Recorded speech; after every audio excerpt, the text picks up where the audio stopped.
J'ai échangé avec une dame qui vit au Canada qui m'a sollicité pour que je l'accompagne dans son investissement au pays. Lorsque j'ai échangé avec cette dame-là, on est arrivé sur un sujet d'actualité, le sujet Balthazar. Et tout de suite, la dame qui me dit que je préfère que mon fils soit un Balthazar que d'être un wokiste. Et moi qui lui demande pardon, elle me dit oui, Chimène, tu as bien compris.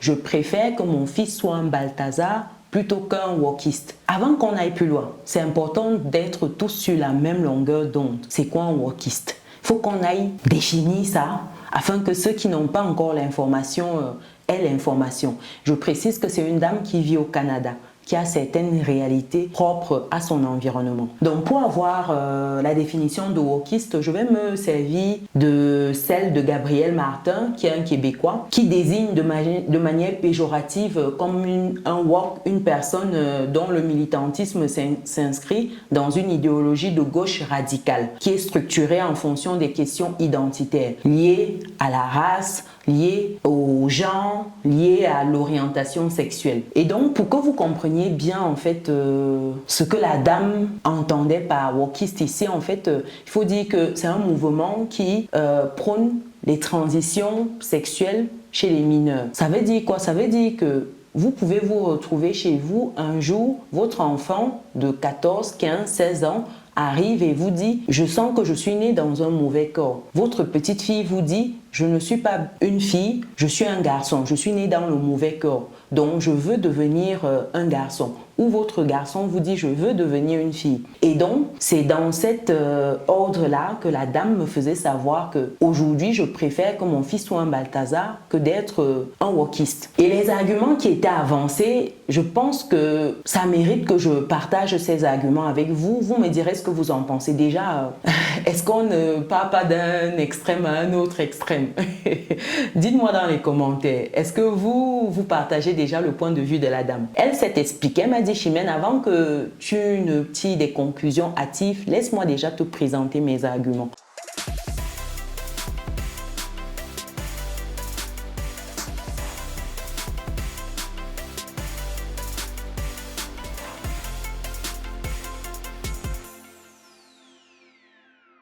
Donc, je vais vous présenter ces arguments. Vous me direz ce que vous en pensez. Mais avant que je n'aille plus loin, pour des personnes qui me découvrent dans cette vidéo, je suis Chimène Nana, je suis maman, je suis entrepreneur et j'accompagne des personnes qui souhaitent investir en Afrique, comme cette dame-ci qui m'a sollicité. Donc, si c'est ton cas également, tu peux me contacter en allant sur businessetreusite.com, onglet prendre rendez-vous. Ce sera avec plaisir qu'on va échanger de ton projet. Et pour ceux qui sont en France ou qui souhaitent immigrer, vous avez ce livre-ci, Vivre et réussir en France, qui est disponible, qui traite des thématiques d'intégration en France, de l'environnement français, économique, les investissements que vous pouvez faire, comment vous pouvez les réaliser, comment vous pouvez par la suite défiscaliser, comment progressivement vous pouvez atteindre votre autonomie financière en France. Donc vous avez toutes ces clés-là dans ce livre. Je vais mettre le lien pour vous procurer votre exemplaire dans le descriptif de cette vidéo. Et vous avez également la possibilité de vous procurer cet exemplaire en allant sur businessetreusite.com, onglet livre, simplement. Et je précise qu'il y a la chaîne YouTube Vivre et réussir en France qui ne traite que des sujets d'immigration. Immigration en France. Un groupe WhatsApp est dédié pour des questions liées à l'immigration. Et pour trouver le lien du groupe, vous allez dans le descriptif des vidéos de la chaîne Vivre et réussir en France et vous verrez le lien WhatsApp si vous avez des questions. Donc pour revenir à notre sujet du jour, qui est celui de la dame qui me partageait en fait sa préférence entre deux situations, me faisant savoir qu'elle préfère que son fils vienne lui dire qu'il est un Balthazar, ou alors qu'elle découvre que son fils est un Balthazar, que de découvrir que son fils est un wokiste. Et là, elle a poursuivi en me faisant savoir qu'aujourd'hui, moi je suis une Africaine, je suis une conservatrice et j'ai grandi dans une famille qui l'est. Et si aujourd'hui mon enfant a une tendance comme celle-là, ça veut dire que c'est un échec pour moi en tant que mère, c'est un échec dans mon éducation que j'ai inculqué à cet enfant. Donc je préfère largement que mon fils ait des relations extra-conjugales, mais au moins je sais que ça reste un homme. Un homme quoi. Je pense qu'on s'est compris ici. Donc pour moi, ce sera un échec parce que nous on a des valeurs conservatrices En Afrique, on a des valeurs conservatrices dans ma famille. Donc, ce serait vraiment un échec total. Donc, ça, c'était son premier argument. Deuxième argument ici, elle voulait avoir une descendance. Un enfant, son fils qui viendrait demain et lui dirait qu'il n'est plus un homme, bah, ça veut dire qu'elle met une croix dessus. Et quand elle parlait de descendance, ce n'est pas dans le mood de, voilà, il adopte un enfant. Il faut dire que l'adoption en Afrique, c'est pas encore ça. C'est vrai qu'il y a des gens qui adoptent, ça passe, mais c'est pas encore ça. En Afrique, lorsque tu n'as pas fait un enfant que tu as accouché, c'est-à-dire pour une femme qui a donné la vie ou pour un homme qui a mis la semence chez une femme pour qu'elle finisse le processus, il y a un truc, c'est pas ça. Il y a un truc qui manque. Vous me direz ce que vous pensez de tout ça en commentaire, mais en échangeant avec de nombreuses personnes sur cette thématique-là, ils me disaient que Chimène, tu as beau adopter tous les enfants que tu veux, mais ce ne sera jamais comme un enfant que tu as accouché, comme ton enfant, ton sang, ta chair. Ça, c'est discutable. Après, c'était son argument de se dire qu'aujourd'hui, elle a besoin d'une descendance et elle doit avoir des petits-fils, des petites-filles. Et puis, si son garçon aujourd'hui lui dit que, voilà, il n'est plus un homme, il est devenu une femme ou il est entre les deux, hein, ça veut dire qu'elle met une croix là-dessus. Et pour elle, c'est juste inconcevable. Ça veut dire que, voilà, son nom s'arrête là. Ça veut dire que le nom de son papa, de ses ancêtres, etc., c'est fini. Et qu'il y a encore un double échec. Et je lui disais, ah ouais, c'est...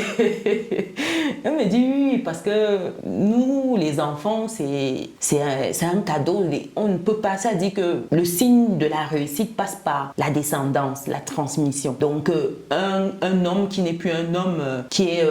tout sauf un homme qui se revendique autre chose pour elle, voilà, ça ne passe pas. Donc, il y avait ce deuxième argument qui était avancé. Troisième argument ici, c'est de se dire que, voilà, quelqu'un qui, dans la sphère sociale, ne sera pas pleinement épanoui. Pourquoi? Parce que il sera tout le temps, en fait, pointé du doigt, ce sera difficile de s'intégrer, parce que, voilà, il saura jamais vraiment sur quel pied danser. D'un coup, il y aura ce sentiment d'être un homme, d'un autre coup, ce sera un sentiment d'être femme.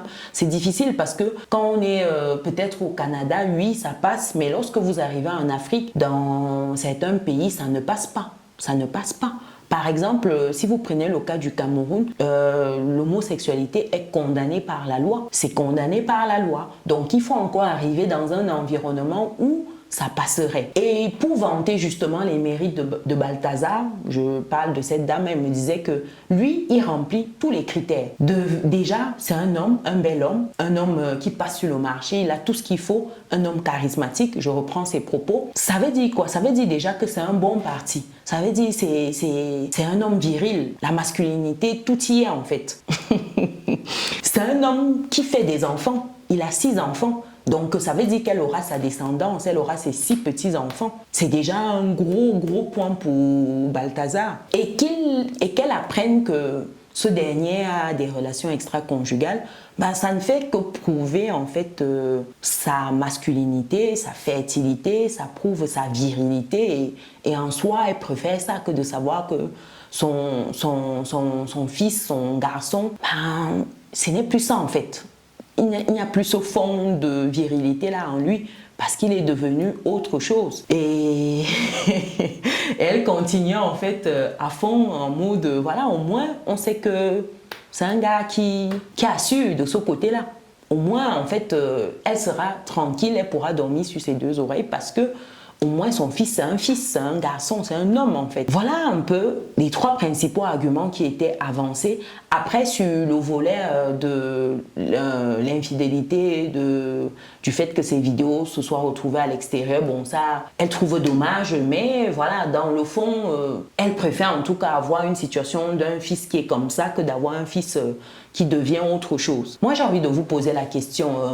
Est-ce que vous partagez le point de vue de cette dame? Est-ce que finalement, on ne quitte pas d'un extrême à un autre? C'est vrai, ce monsieur est viril, Balthazar, j'entends. C'est vrai, ce monsieur reste un homme. Est-ce que pour autant, c'est comme cela que ça doit s'affirmer?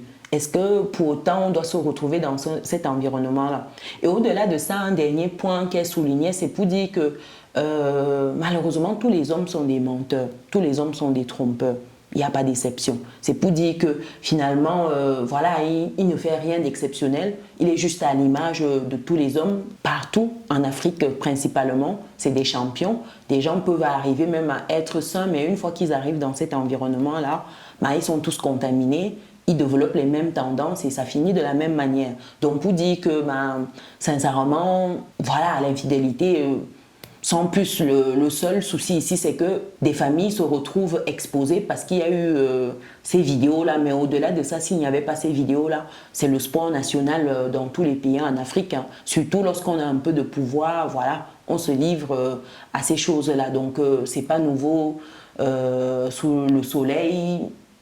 On ne réinvente rien en Afrique, donc c'est que normal en fait pour dire que voilà, c'est juste que il a filmé mais sans plus quoi. Donc elle se disait que ça passe crème entre guillemets. Donc voilà un peu, dites-moi ce que vous en pensez de ces prises de position là. Est-ce qu'aujourd'hui vous pensez que cette dame, il y a un fond de vérité dans ce qu'elle dit?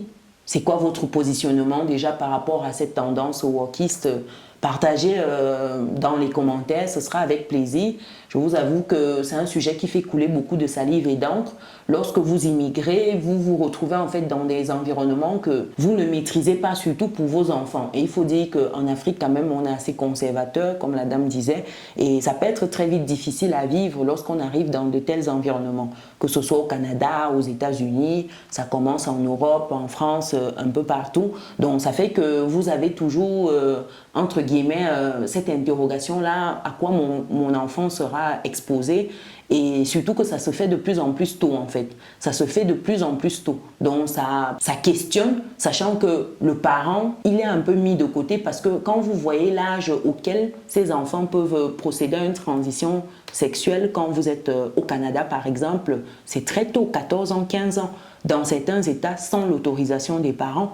Donc, à un moment, vous pouvez rester à la maison et un matin, voilà, votre enfant entame cette transition-là avec l'autorisation d'un médecin uniquement et puis c'est bon. Et sachant que le médecin, vous ne connaissez pas sa tendance. C'est vrai qu'on dit que c'est à l'issue d'un échange avec l'enfant, un certain cadre, il y a des tests psychologiques, etc. qui sont menés. Mais bon, ça reste un enfant qui ne comprend pas forcément tous les enjeux que cela implique.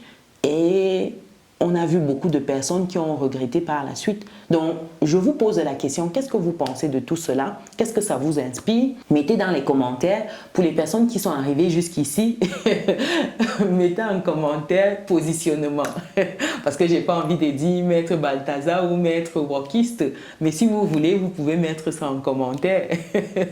Je saurais que vous êtes arrivés jusqu'au bout. Pensez également à mettre un pouce, à mettre un like, à partager autour de vous afin qu'on soit nombreux à s'interroger. Parce qu'on parle d'immigration, immigration, beaucoup de pays en Afrique se vident pour le Canada par exemple. Donc, qu'est-ce qu'on va y trouver? C'est bon de savoir tous les volets avant de se lancer dans l'immigration.